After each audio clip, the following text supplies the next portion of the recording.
이사야 7장 묵상입니다. 아람 동맹군의 침략과 임마누엘의 징조에 대한 내용입니다.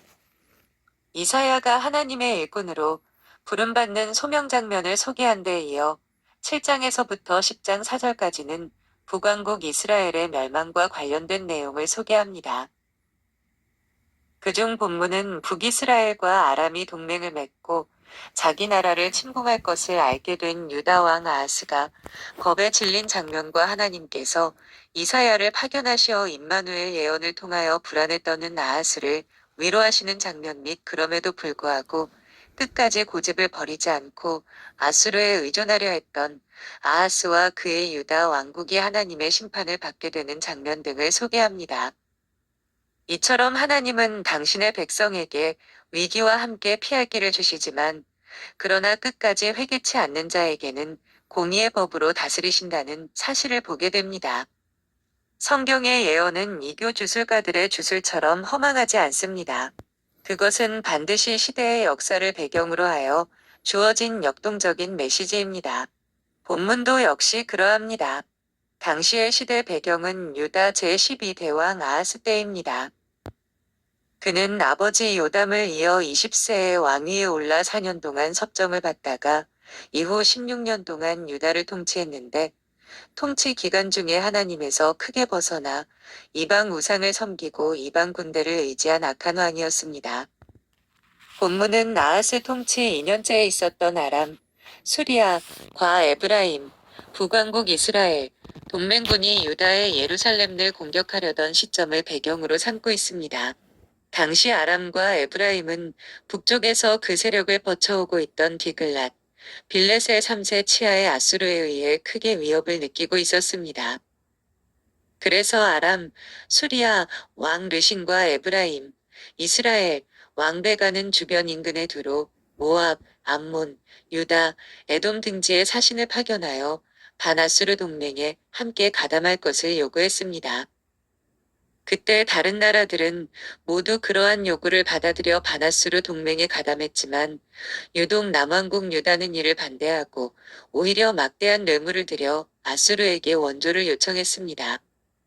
이에 격분한 아람, 수리아, 과 에브라임, 이스라엘, 은 많은 군대를 동원하여 유다를 치고자 남진하고 있었습니다. 그러자 유다 온 땅의 백성들은 왕으로부터 평민에 이르기까지 산림이 바람, 폭풍의 흔들림 같이 크게 동요하고 불안해했습니다. 이것은 하나님을 저버리고 이방 우상을 좇는 가운데 온갖 죄악에 깊숙이 빠진 그 백성들이 마땅히 받아야 할 보응이었습니다. 그럼에도 불구하고 하나님은 다윗 왕조를 기억하셨습니다. 그래서 하나님은 이사야를 보내사 그로 하여금 유다 백성들에게 구원의 메시지를 선포하도록 했습니다. 본문은 바로 그 메시지입니다. 본문에 나타난 바 이사야의 예언 메시지의 내용을 통해 귀한 교훈을 깨닫고자 합니다. 첫째, 4절에서 9절을 보시면 인간의 권세와 계획은 연기처럼 허망하다는 사실을 보게 됩니다. 아람 왕 르신과 이스라엘 왕 베가는 바나스르 동맹에 가담치 않은 유다를 정복하여 유다 왕 아하스를 폐위하고 대신에 자신들에게 협조적인 다브엘의 아들을 왕으로 세우고자 계획했습니다. 그래서 불같이 맹렬한 기세로 유다의 예루살렘을 쳐내려 왔습니다. 사람들의 보기에 그들의 권세는 막강했고 그들의 계획은 차질 없이 실행될 것처럼 보였습니다. 그래서 유다 온 백성들은 폭풍 앞에 삼림처럼 무서워 떨었습니다. 하지만 하나님 보시기에 그들의 세력은 연기나는 두 부직갱이 그루터기에 불과했습니다. 그리고 그들의 계획은 마치 바람을 잡으려는 것처럼 허망했습니다. 그래서 하나님은 이사야 선지자를 통해 이 사실을 왕에게 일깨워 주었습니다. 두 왕의 패망 사실과 함께 65년 내에 에브라임, 북왕국 이스라엘의 멸망 사실을 일러주었습니다. 과연 이 예언대로 아람 왕 르신과 에브라임 왕 베가는 그 전쟁에서 유다를 도운 아수르 왕 디글랏, 빌레셋 3세에 의해 죽임당하고 말았습니다. 그로 인해 아람은 곧 멸망당하고 말았고 이스라엘은 그때로부터 12년 후에 멸망당하여 많은 백성들이 아수르의 포로로 끌려가고 말았습니다. 한편 본문의 65년의 세월은 이사야의 예언이 있은 때가 주전 734년경이었으므로 주전 690수년경이 되는 해인데 그때는 아수르 왕 아술바니팔이 즉위한 한 해였습니다. 그는 속국들의 잦은 반란을 근본적인 차원에서 방지할 목적으로 대규모의 인구, 민족, 이동 정책을 실시한 왕인데 그때 북왕국 이스라엘 백성들도 다른 지역으로 많이 이동했고 반면 수많은 외국인들도 이스라엘 땅으로 대규모로 들어오게 되었습니다. 이로 인해 북왕국 이스라엘은 잡족의 땅이 되어 더 이상 나라의 독립이나 복원을 꿈꿀 수 없게 되었습니다. 이사야의 예언대로 65년 내에 에브라임은 명실공히 망하고 만 것입니다.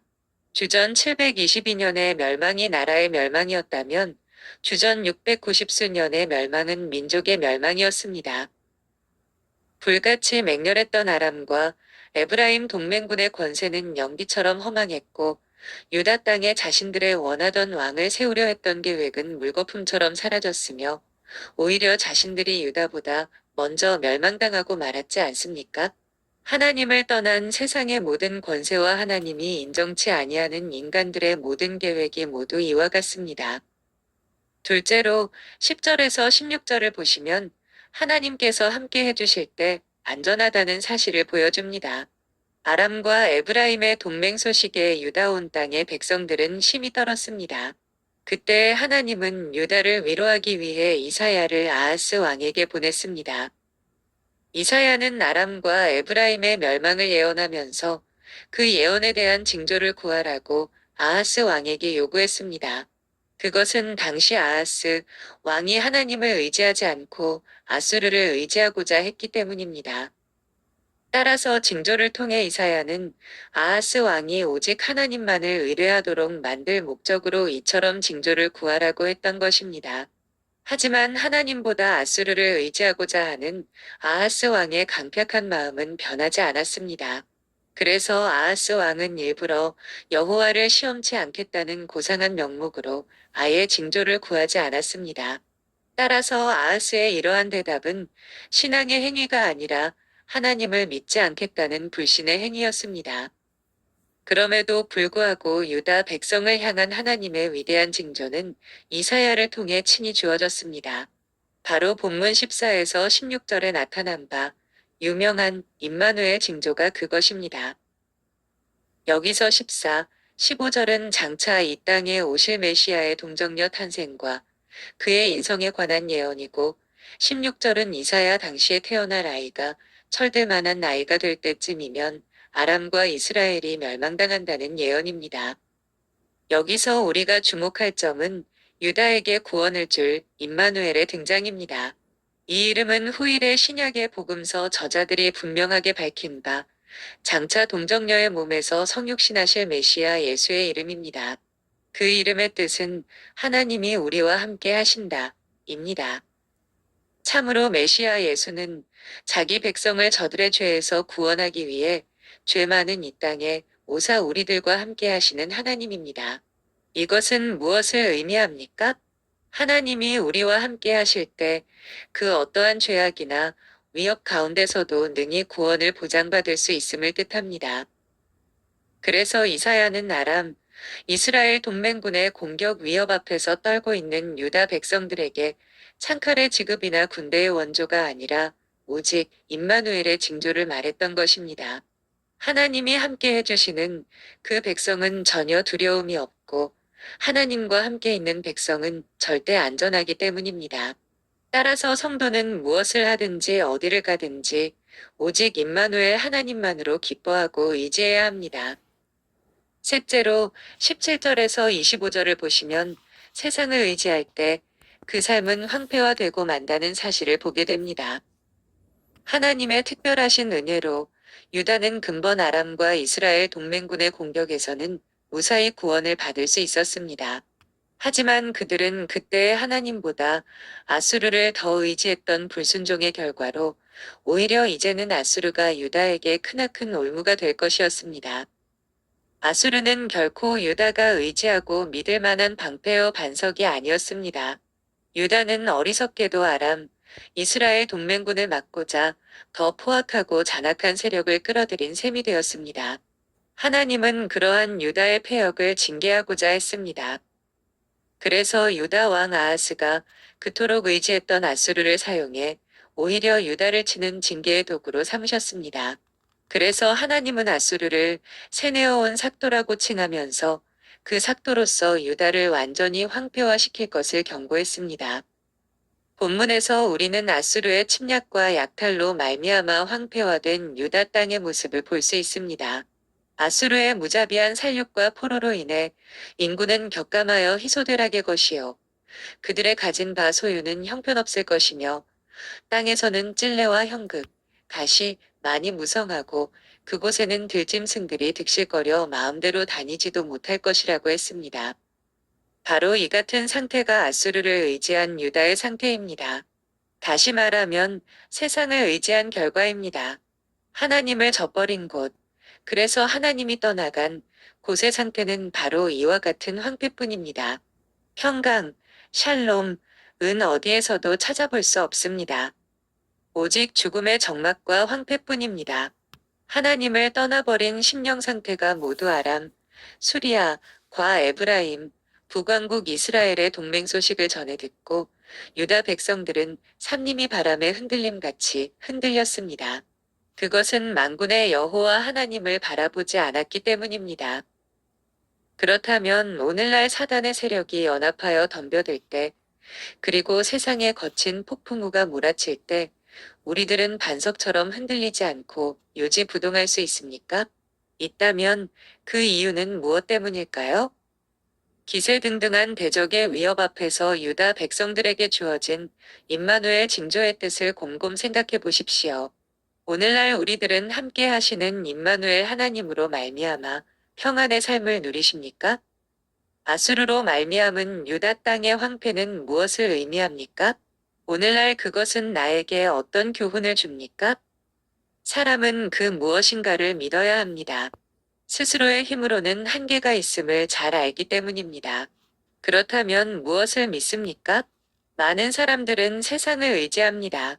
곧 세상의 재물, 명예, 학식, 권세 등등을 의지합니다.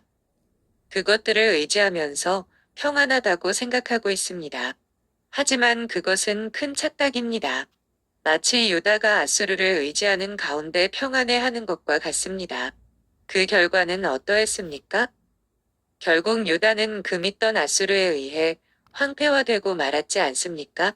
마찬가지입니다. 세상을 믿고 의뢰하는 자는 마침내 세상의 것들로 말미암아 자신의 삶이 황폐화되고 맙니다. 그렇다면 성도는 무엇을 믿어야 할까요? 오직 임마누엘 하나님뿐입니다. 곧 우리 가운데 계시사 늘 함께 해주시는 그분 하나님만을 믿고 의지할 때 참 평강의 삶이 보장됩니다. 그 어떠한 어려움과 역경 가운데서도 능히 구원을 받을 수 있습니다. 성도는 이 사실을 기억하고 오직 임마누엘 하나님만으로 내 인생의 요새요 반석으로 삼아야 할 것입니다. 감사합니다.